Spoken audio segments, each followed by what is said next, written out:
Good day everyone, it's David here, RFShop.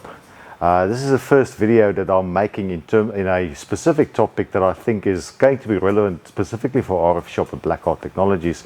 Well, in the next year, but also going forward. It's a topic that's of course quite important for me as I got into the hobby of scuba diving.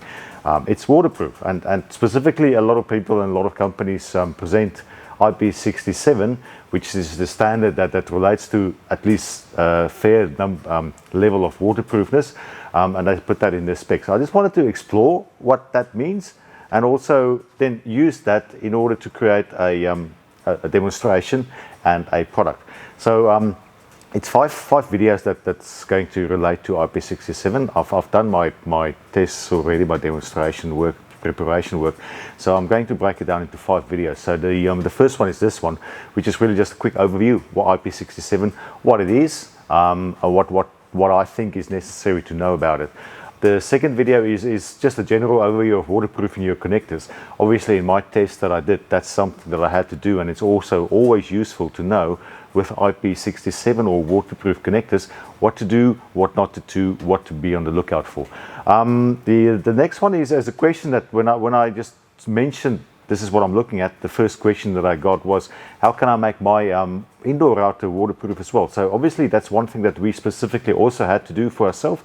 So in this video, this demonstration that I have here, I took a Teltonika RUT240 and I waterproofed it basically by building it into a IP67 enclosure. I used that for my demonstration, and I have a video that I'm going to just assemble to show you what all the steps I went through to make this thing waterproof.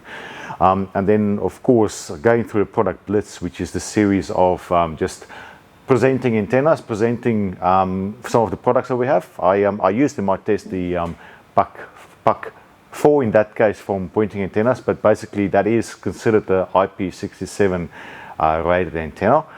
So in the product blitz I will talk about how it's useful and also why IP67 on an antenna makes sense, and why it obviously doesn't make sense to say, well, my antenna can go underwater, but the conditions that the antenna can be used could be extreme and extremely wet. So sometimes this thing just goes underwater, comes back, and it has to be operational again when it's up in water. And in my test as well, I had this on this floating device, and it was going up and down. There was a lot of water going over the antenna, so it survived. It kept waterproof, and it worked after the test as well. So that's what I'm going to do. And then the last test is really as I'm going through this experience, working on a development, I'll present to you in the last video actual solution that we're trying to assemble, which is an IP67 rated outdoor router solution.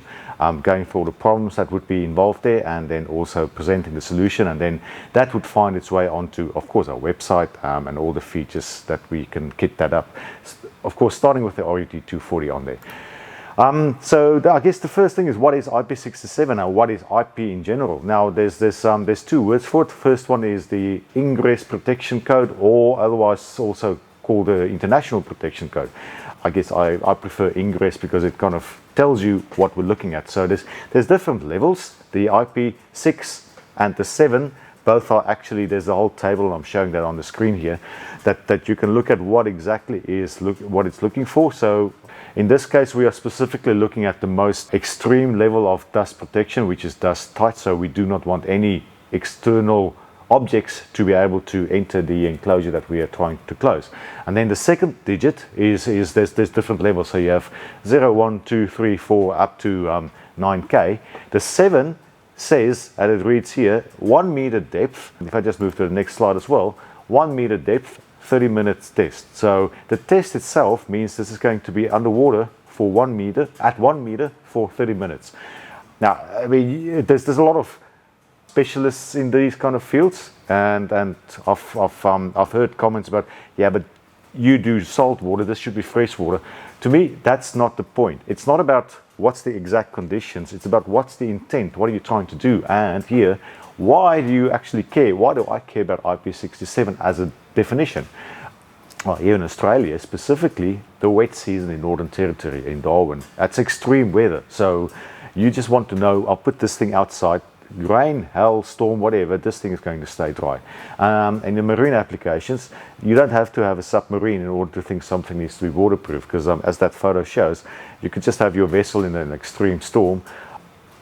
If there comes water in, it's going to corrode, it's going to stop working some way or another. You just don't want that. So IP67, the test means underwater. We do that, and then we can say IP67. So really, if we get it done, you can be sure above surface, this thing will be waterproof. And that's why I say general protection. Now, I know with the new iPhones, I myself am quite a keen iPhone user, no issues with it. It's IP67 or whatever rated, but then you see some videos online where people are basically dunking this thing in a swimming pool, take it out, say, hey, it's still working, and I can take recordings underwater. That's all good. I mean, awesome. I love that. But for this test and the actual end result, I really want to go for something that goes extreme underwater and comes out and still works well.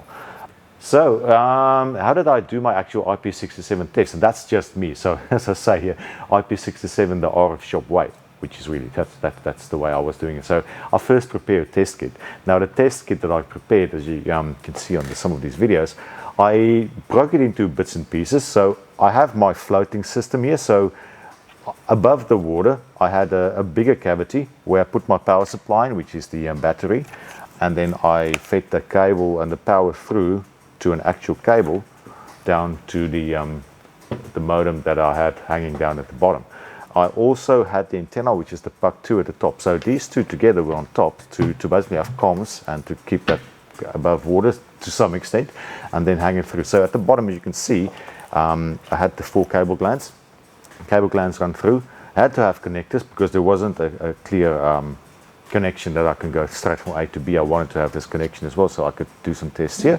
That ran through, and then inside my little enclosure, which now is not looking as good as it used to be before the test, I had my power coming into my RUT240 through one of the cables. I had my 4G connection that gives this router the 4G signal, and then the Wi-Fi out, so the Wi-Fi signal comes back, and I have a little Wi-Fi antenna that I just put loosely into my enclosure itself. Now, that was a mistake, but I only learned that at close to the end of the test, and on hindsight you think, well, what was I thinking? But there was so much to think about that I actually made a stupid mistake. It's lesson number 1. So what I did, I had the battery in there, I had all these coils, because it's a 2-meter cable plus some extra power cable that I had in there, and had to at the end up my 2.4 gig antenna was just wedged in there between the metal and everything on the battery, all the cables around it. So my Wi-Fi connection was next to terrible, but I still got a connection. It's just when it was hanging underwater and half the thing was underwater, so I couldn't get a comms going between my modem, which is slightly submerged, so there's no comms coming from the environment, all this metal around my antenna. So that was one problem in my test, but it wasn't any water in there. It was just the concept on that part wasn't great. However, on this one, with sealing all my cable glands and sealing the actual unit itself, that was underwater. It was underwater for 30 minutes as we took our dive up the reef and down the reef again, just for fun. Had a look, opened it up.